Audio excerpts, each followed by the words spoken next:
Et si on partait à LA aujourd'hui? Wow!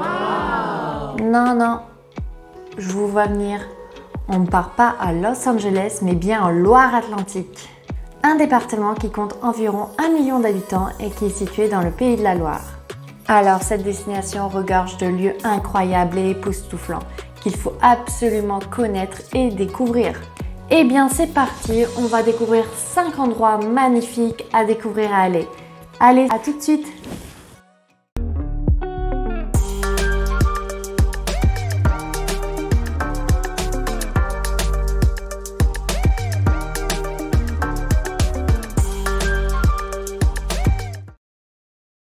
Allez, en premier, on va visiter Nantes et Trente-Mou. Nantes est la préfecture du département. Nantes est connue pour être la ville la plus déjantée de France, selon The Sunday Times. En même temps, il y a de quoi se poser des questions en voyant cet éléphant en train de se balader dans la ville.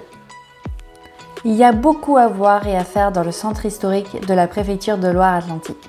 Flâner dans le quartier Bouffé, visiter le château des Ducs de Bretagne, faire du lèche-vitrine dans le beau passage de Pommeraye, admirer la cathédrale, se balader aux machines de Lille et d'ailleurs il y a même un super carrousel original avec des machines vraiment très bizarres. Ou encore boire un coup au hangar à bananes. Alors ce nom est donné car il servait dès 1929 à stocker et faire mûrir les bananes importées de Guadeloupe, de Guinée et de la Côte d'Ivoire. Il poursuit cette activité jusque dans les années 1970. Mais maintenant, vous ne verrez plus de bananes, mais plutôt de chouettes restaurants, de bars, enfin une bonne ambiance, ça c'est sûr. Partons à Trente-Mou, qui est à quelques minutes de la ville de Nantes, un ancien village de pêcheurs.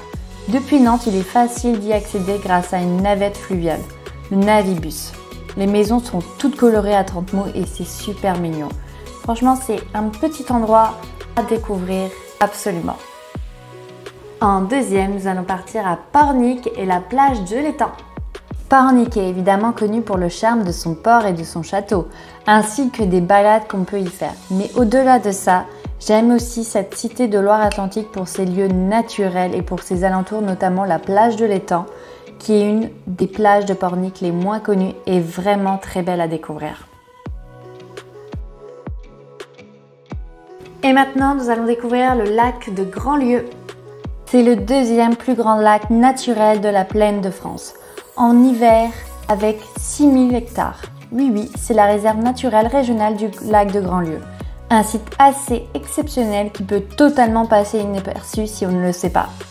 À 15 km au sud de Nantes, et pourtant il constitue un site de biodiversité majeur où plus de 550 espèces de végétaux ont été recensées. C'est énorme. Situé sur les voies de migration de la façade atlantique, c'est aussi une réserve ornithologique avec 270 espèces enregistrées, la deuxième après la Camargue. Hérons et spatules blanches qui y nichent, c'est le paradis pour les canards et les oies cendrées. Pour le visiter, il faut passer par la maison du lac de Grandlieu, qui abrite une exposition permanente pour présenter la réserve naturelle.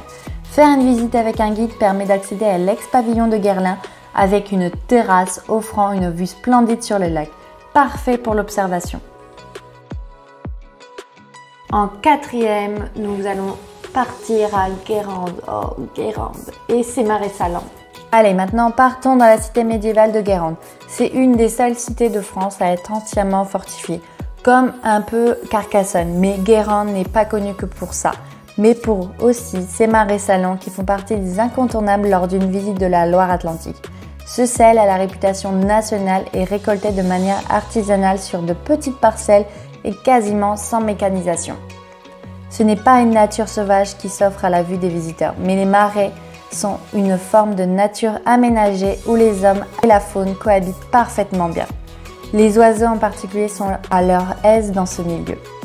La récolte a lieu principalement en été, mais les marais peuvent se visiter toute l'année, donc c'est cool. Et en cinquième, partons à la découverte de la côte sauvage autour. Ce que j'aime à l'Atlantique, c'est les grands espaces côtiers, le sentiment de liberté et d'être seul au monde, en hors saison en tout cas. Il y a de belles balades à faire rythmées par des haltes dans de charmants petits villages. De Mesquer à la Baule ou à Piriac-sur-Mer jusqu'à la pointe de Penbron pour une belle vue sur le Croisic. La longue plage de sable doré est parfaite pour la baignade. Prenez le temps d'observer les multiples oiseaux qui peuplent les bassins, puis sillonnez la côte en suivant le sentier des douaniers le long de la côte sauvage. Alors, pour le coucher de soleil, la lumière est divine. Bon alors, qui est prêt à découvrir ou à redécouvrir la Loire-Atlantique? Pour vous faire un résumé, nous avons découvert Nantes et Trente-Mous, Pornic et la plage de l'Étang, le lac de Grandlieu, Guérande et ses marais salants et enfin la côte sauvage. En tout cas, j'espère que ça vous a donné des idées, que vous avez pu voyager un peu avec moi aujourd'hui dans ce beau département. Pour ma part, j'adore ce département. Perso, j'y vais très régulièrement. Pour y passer un week-end en famille, entre amis, c'est parfait. Allez, dites-moi en commentaire ce que vous préférez en Loire-Atlantique. En tout cas, merci d'avoir regardé la vidéo jusqu'à la fin et si elle vous a plu, n'hésitez pas à vous abonner. Et si vous voulez voir d'autres vidéos sur le voyage, je vous recommande les 7 plus beaux trains touristiques de France. Je vous dis à très vite pour de nouvelles vidéos sur ma chaîne. Et en attendant, n'oubliez pas, découvrez ce qui se cache autour de vous. Ciao!